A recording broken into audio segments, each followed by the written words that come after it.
Our war on British tyranny begins tonight. In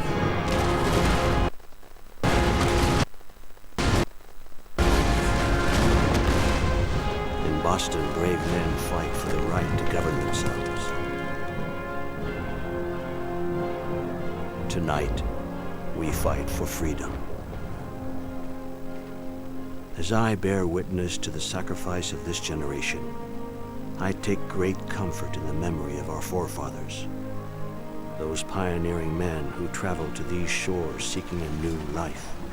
Like the intrepid Captain John Smith and his fellow settlers, we too seek a new world, not only for ourselves, but for future generations of Americans.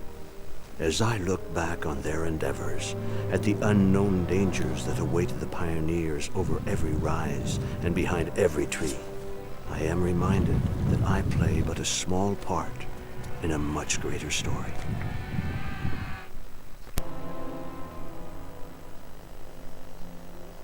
From the very beginning, there have been hardships, irreplaceable losses, brothers, fathers, sons lost to war, famine, and disease.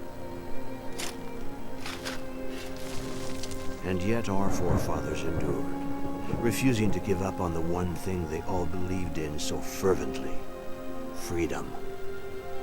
Those brave men built a future from an inhospitable land, taming it and making it their own. But the wild land was not the only threat. The natives were a constant menace, lurking at their borders, always ready for battle. It became obvious that until borders were clearly established, peace would continue to be elusive.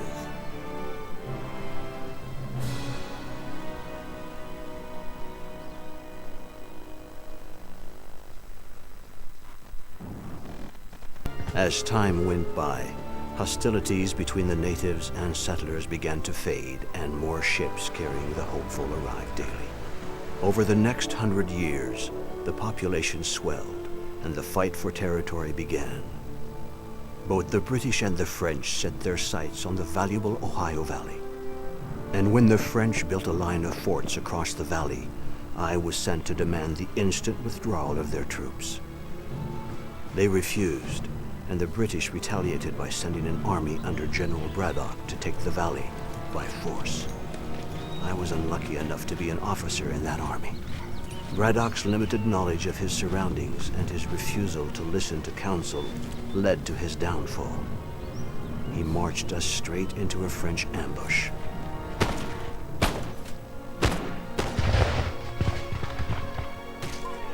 Our men were massacred. The cries of the wounded still haunt my dreams. This terrible loss encouraged the British to take a closer look at the tactics and cunning employed by their native allies. Use of these warriors and their knowledge of the land would prove to be the key to claiming the Ohio Valley.